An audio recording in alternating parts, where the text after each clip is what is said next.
First, Gilbert, what a pleasure and an honor it is to have you here at our Center for Middle East Studies at the University of Denver. Thanks for joining us. My pleasure, my honor, Danny. Thank you very much.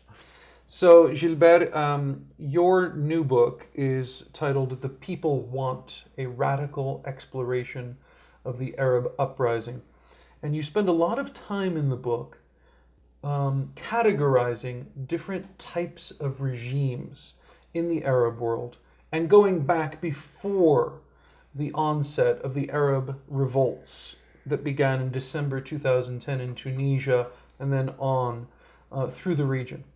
And you have a sort of typology of different kinds of regimes. And the one that I want to talk to you about in particular for purposes of this conversation is the Syrian regime, because I think that it's long forgotten what kind of regime existed in Syria before the Arab Spring reached Syria.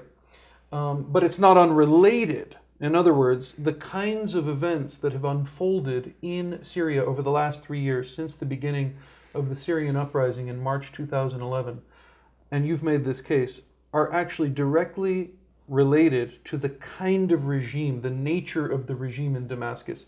So let's roll the clock back a little bit to before March 2011 and tell us a little bit about the history, as you do in the book, of the Assad regime. Yeah, but before getting into the specific aspects of this regime, let me comment shortly on the fact that the Syrian uprising falls plainly in the general pattern of the Arab uprising, and is not, as some people wanted to pretend, something completely different. Right. You know, it very much follows the same pattern in the sense that the causes are very much similar. The Syrian regime is definitely no exception when it comes, for instance, to the social economic roots of the uprising. The Syrian regime implemented the same kind of neoliberal inspired reforms since the 90s in Syria, leading to similar social consequences, similar to those you found in other countries of the region. Growing unemployment, heavy pressure on standard of living of the people. So a very intensive social pressure, which is the basic factor underlying this whole uprising. Which you can't understand this uprising if we don't understand its social economic roots, which are the key ingredient, which combined with the political oppression, political despotism, and all that you have in the region. So these social economic aspects are very much there. Even in a cruder form in Syria, because the privatization policies, for instance, the space and encouragement open for the private sector, for private enterprise, under such kind of regimes and states, as you have in the Arab world, in practically all cases, or most cases at the very least, leads to a very specific kind of crony capitalism or nepotism developing.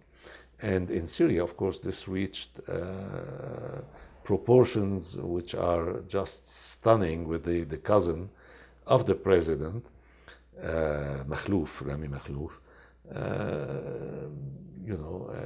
estimated to control close to 2/3 of the Syrian economy, 60% of the Syrian economy.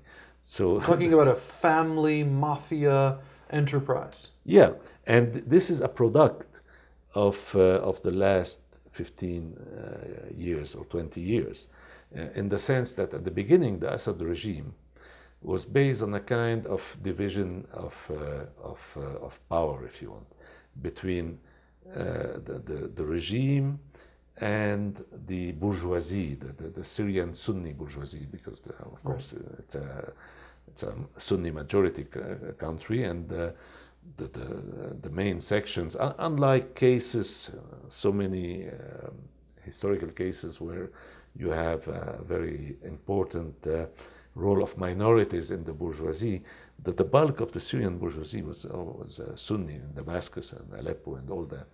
So you had a kind of division of labor. Here, the minority, the Alawite minority, was not overrepresented in the bourgeoisie as you have with some other minorities in some other countries. But where it got overrepresented is in the army, in the state security apparatus, security and military apparatus, and this emerges clearly in the 60s, and the role of persons belonging to this community in the events, in the series of coups and all that Syria went through in that period. Hafiz al-Assad, of course, belonged to this tradition here. But when he came to power, he systematized this, he reshaped the army, the armed forces and all that. And this has been studied in full details by the late Palestinian scholar Hanna Batatu in his book on Syria, which is a very important, very interesting book, where he documents, if you want to give the data and all that, about the way that under Hafiz al-Assad you had this role of the Alawites in the state taken to extremes, to the point that the result of all that is that more than 3/4 of the officers, I mean over 75% of the officers of the Syrian army belong to this 10% of the population as a community that the Alawites are. Yes. So this mechanism. And the point of this was to make the new Syrian state sort of coup-proof from the point of view of Absolutely. I mean, that was a way of securing control of the state and turning the armed forces into a Praetorian Guard of the rulers, of Hafiz al-Assad. Loyalty, intense loyalty. Intense loyalty and organic links. That is, you create a layer of people who believe they share the same interest with you in upholding your regime and defending it, and therefore would they have a stake. Absolutely, they have a stake in the regime. You said it, and so, but all this was happening on this background of division of power. I control the state through also using the sectarian dimension. I control politics and the state, and you control the private economy in the country. I mean, you do your business. I let you do that. When Hafiz al-Assad came to power in 1970, he was much more popular in the Sunni bourgeoisie in Syria, who saw him as a kind of rather conservative, and his coup was rather, was perceived as a coup reacting to the left-wing radicalism of his predecessors, who were basically essentially in power from 1966 until his coup in 1970. So he was greeted by the Sunni bourgeoisie. But this pact dissolved with the transformations that occurred later on in the last period of Hafiz al-Assad, but very much accelerated under Bashar al-Assad. So you had this full concentration of all domains of power, not only military and political, but also economic, in the hands of the family. But the key to controlling all that remains, of course, the hardcore of the state, the armed forces. and that's where you have you are mentioning the typology. Yes. Well, I mean, the initial 2-3 months of the Arab uprising, Tunisia, Egypt, created a lot of illusion all over the region about the possibility of reproducing the same scenario. You go into mass demonstration, popular rallies, and all that. You shout peaceful, peaceful, silmiya, silmiya, as even Obama praised at that time. Yeah, and then you get the dictator leaves. You get rid of the dictator, of the despot, and so this created a lot of illusions, including, of course, among the Syrians. When the Syrian uprising started in March 2011, for several weeks, if not months, you had this illusion that they could reproduce, they could get the same scenario, and they used to have the same slogans. The same slogans. Silmiya, silmiya, peaceful, peaceful. Although they had to demonstrate at night for fear of the repressive security forces and all that, for fear of being identified and then taken from their homes the second day and ending up nowhere, no one knows where, in the security apparatus, security state that Syria had become. Which Human Rights Watch has described as a torture archipelago. Absolutely. And the formula is very accurate, because you had so many services even competing among each other in these domains of torture, arrest, arbitrary disappearance of people, and all that. So there was this illusion that they could get the same result, but this was really an illusion based on a lack of understanding of the difference that you have between a state. For instance, take the example of Egypt, or Tunisia, for that matter, would be also the same, but it's clearer in Egypt, if you want, of situations where the state, the institution, is more important than the ruler, and the ruler himself is basically a product of the institution and has to rule, but in let's say in partnership with the institution, and that's very clear. For instance, in Egypt, if you take the army as an institution, and the people like Mubarak, Sadat, etc., they had to cut some compromises with the army. And a situation like Syria or Libya, or for that matter, all the monarchies of the region, the Saudi kingdom, Jordan, Morocco, whatever, all the monarchies, where you have what in the jargon of political science we call patrimonial states, where the rulers own the state, basically.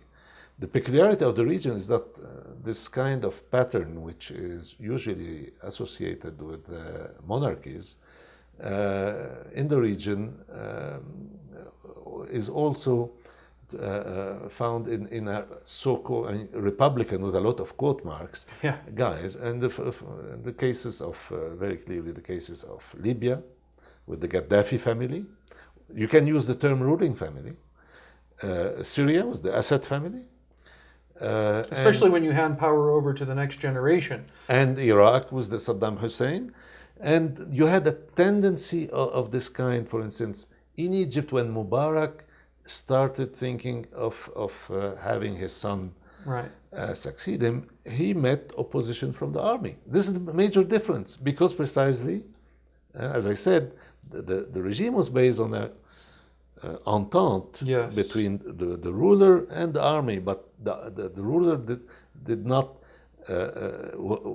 take precedence over the institution. The institution actually took precedence over the ruler. So even though the republic is in very heavy scare quotes, nonetheless there is some pretension of a framework of republicanism in which handing power over to your son is really out of bounds or raises Yeah, certain. no, there is a distinction between so there is a degree of institutionalization Yes. of the state, and you don't have any such thing in the monarchies or in Syria or Libya, where you have a real absolutist regime in the sense that the ruler can do anything they want, anything he wants, because he's a man, of course.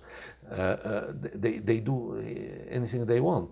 They regard the state as their private ownership. Yes. And their rule can be, completely arbitrary.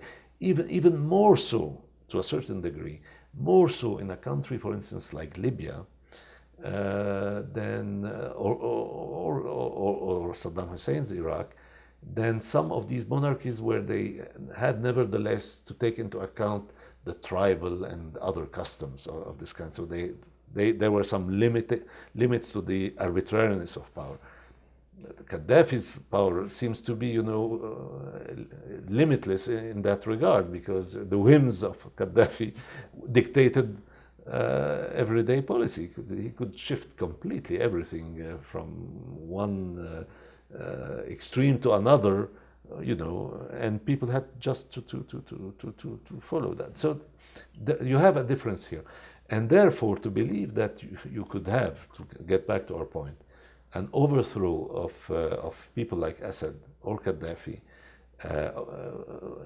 peacefully was a complete illusion. Now, to be fair to the Libyans, they exactly. didn't really play the peaceful game. Yeah, this illusion was not there in Libya because there were important sections of the state apparatus who broke immediately, because they actually had to suffer the Gaddafi despotism. They resented Gaddafi a lot. And, when the uprising started, they joined very quickly, because, they were really looking forward to getting rid of Gaddafi.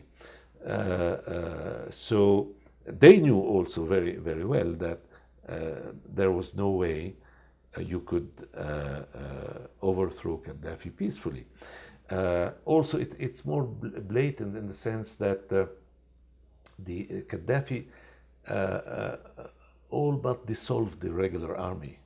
I mean, he extremely weakened the regular army in Libya, and he could afford to do so because he was not facing any threat, military threat from his environment. After he made his deal with the Americans. Yeah, yes, but even before, I mean, there was never any serious threat. I mean, there was some skirmishes or clashes with Egypt at the time of Sadat, but they were short-lived. The Egyptian state was not interested in getting into any military clash with Libya.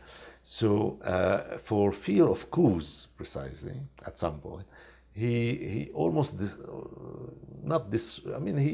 he destructured the regular army, weakened it extremely, and what he developed are his Praetorian Guard in the form of not, in the case of Libya, it was not sectarianism, but tribalism, right, and regionalism that were used by Gaddafi in order to create forces organically linked to his regime, plus mercenaries. Mercenaries from other countries. Yeah, and he got his family in the security and the military apparatus in key positions.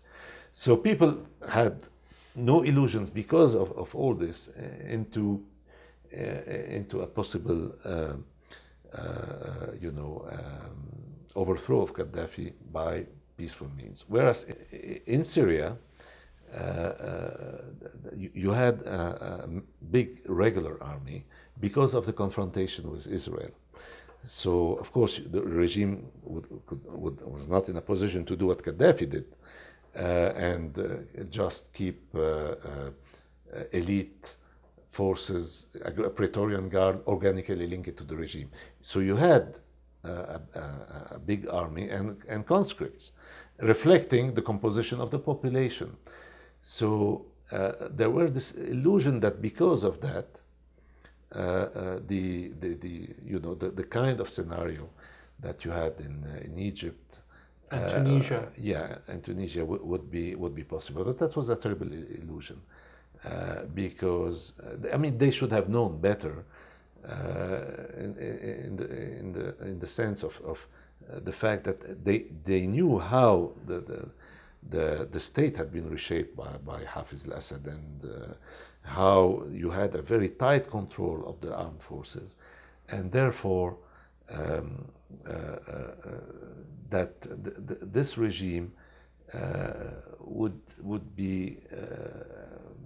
not hesitate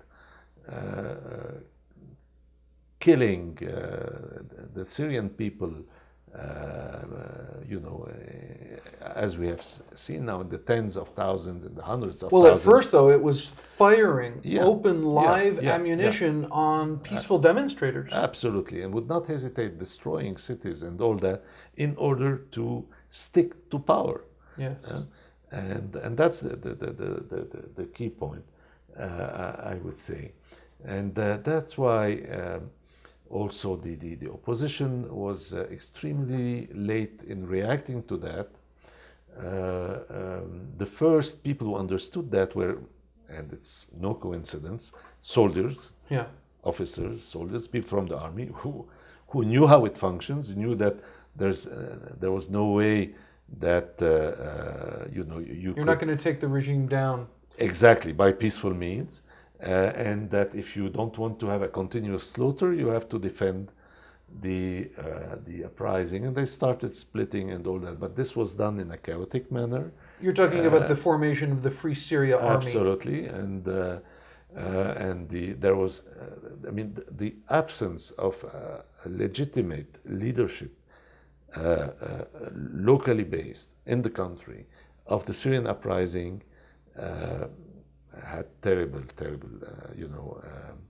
had a terrible price attached to it. Yes. And this is a major difference with Libya, where you had this, the council, the transitional council, as called in Libya, was in Benghazi. It was composed of people on the ground there.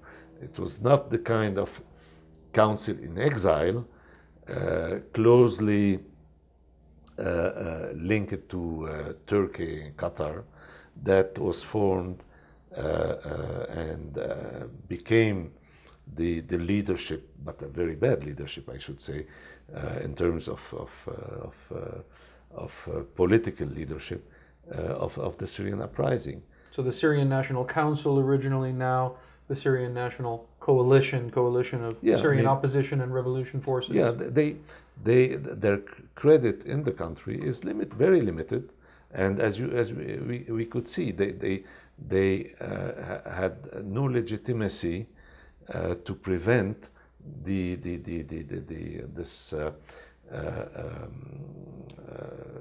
proliferation of armed groups, completely autonomous or even disdainful of what they are, especially all shades of Islamic groups, using funds from fundamentalist networks or from some of the Gulf states, and leading to this present state of the opposition in Syria, where such groups play absolutely decisive role in the military confrontation with the regime.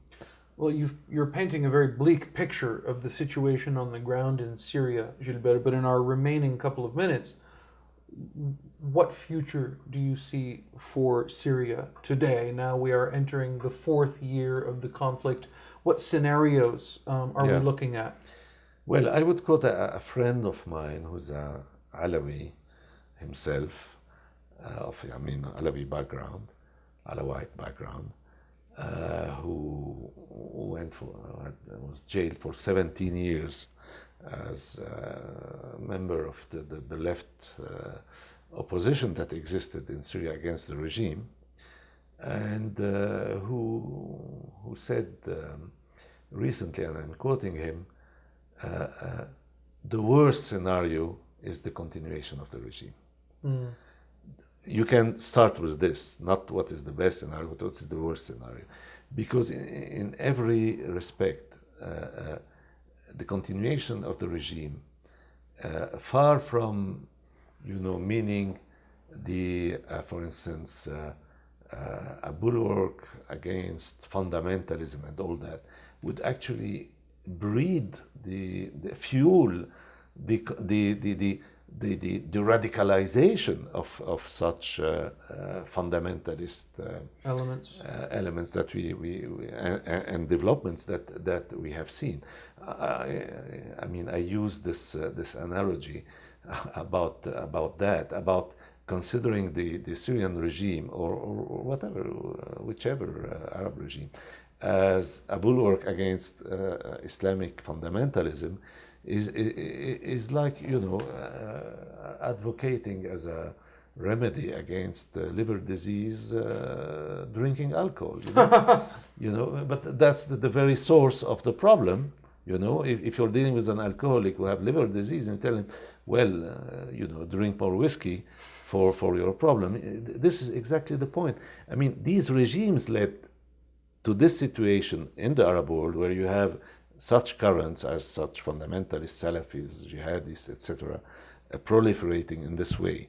And in the case of Syria, it's even more direct. The Syrian regime, Right. that's well known and documented, released in 2011, at a time when it was arrested by the thousands, the young and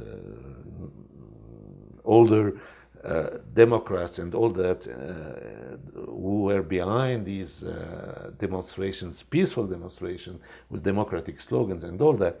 At this very time, the regime released from jail jihadists that they had, because these represented the preferred enemy of the regime. And the regime so did everything they could by portraying from day one the whole uprising as being a jihadist terrorist. Yeah, absolutely, in order to frighten the minorities in Syrian population and get them to stick to the regime. The regime did everything they could to lead to this result, and they are very happy with this result, And the development of Al-Qaeda based or Al-Qaeda linked groups and all that make the regime extremely happy. And the propaganda for the regime, we have to acknowledge one fact: the regime has been extremely good at propaganda. Of all the Arab regimes, no one was so smart in using propaganda, state propaganda. Constructing a narrative. Absolutely, in which a using narrative that would everything. resonate. No, and using the same outlets in order to distill state propaganda. YouTube, the internet, Right.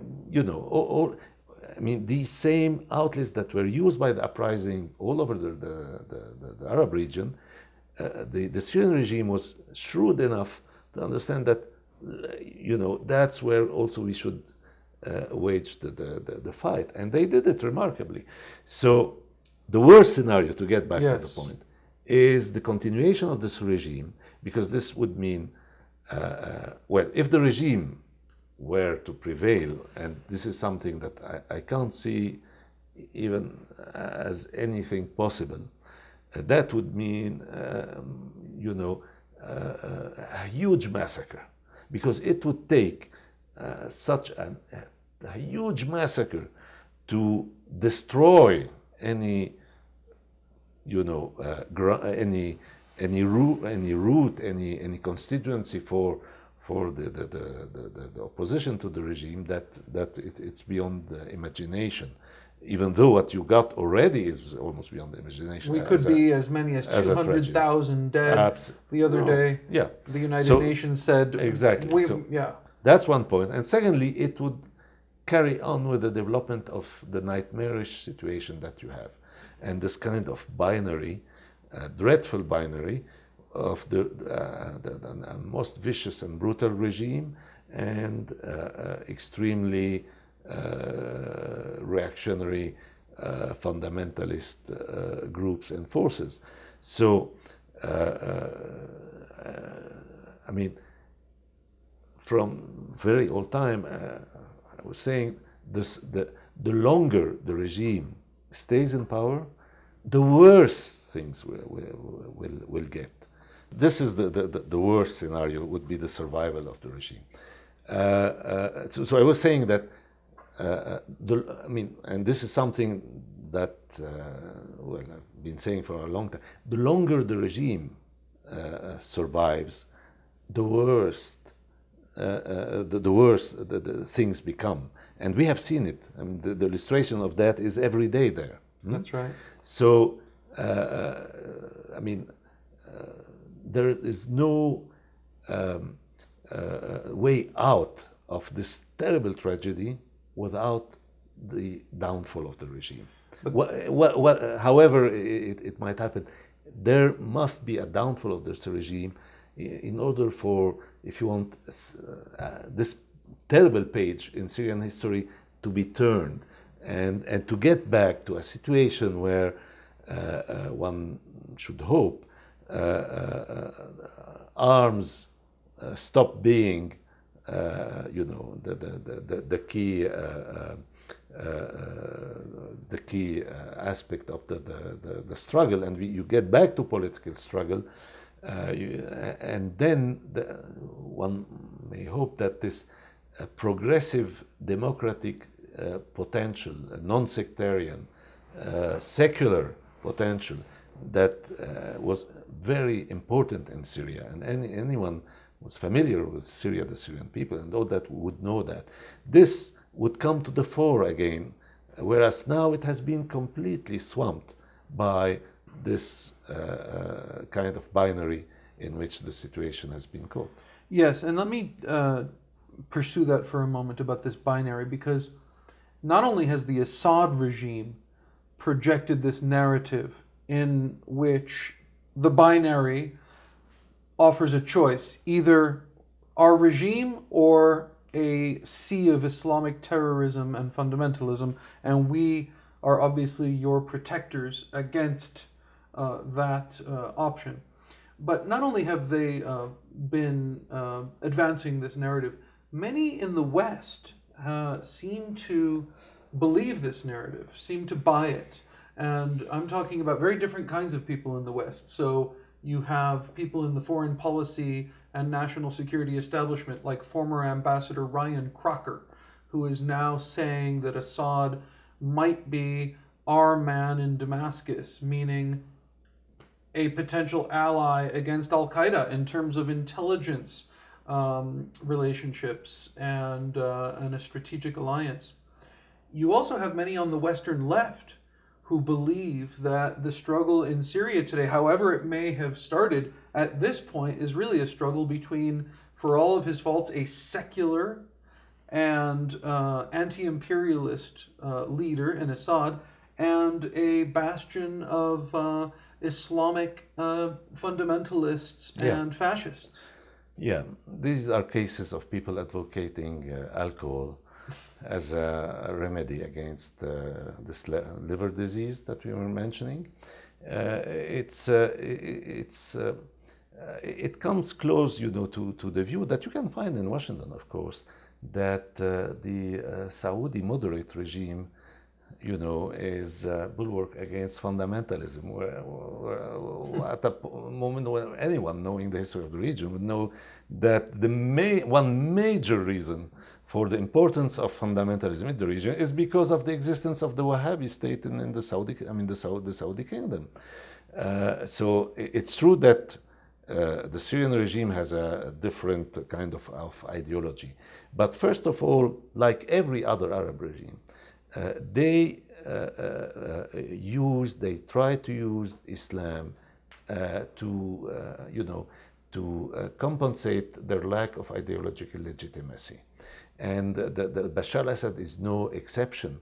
And this has been documented. There has been a book recently published on the Islamization of Syria under Bashar al-Assad. They played a major role. You know, they thought that they could use Islam as an ideological counterweight to any progressive protest against their social economic neoliberal policies. Basically, that's what they were doing. So you had this combination of neoliberalism and the niqab, one could say, or or Gulf-inspired ultra fundamentalism all over the place in Syria as in other countries. And by the way, the Syrian regime was closely connected with the Gulf capital from Qatar, from the Saudi kingdom, and the rest before the uprising. And then there's been this use and exploitation of the thing that we mentioned with the jihadis and all that. And shall we forget that the main backer of the Syrian regime is a fundamentalist state called Iran, and and that the crucial, decisive factor that lets Bashar al-Assad redress the military balance at the time when he was losing ground and was really in 2012. Absolutely, he was really on the ropes. On the ropes, as you say.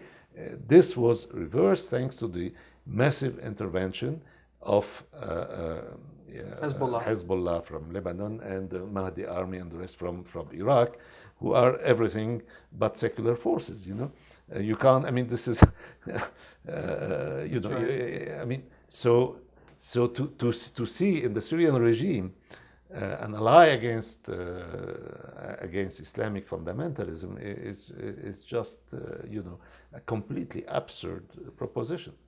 So many people believe there are only these two forces in Syria, either the secular Assad or the fundamentalists. This is really not the full story, is it? It's not the full story in Syria. It's not the full story all over the Arab region. And it's definitely not the full story of the Arab Uprising.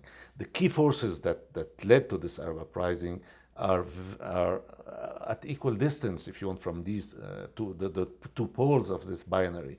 They are as much opposed to the Ancien regime, to the dictatorships and all that, as to those who want to build an Islamic version of the same despotism.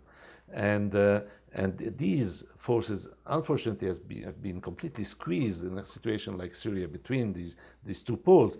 But they are there still, although they are not no longer really visible because they are not a military force. Right.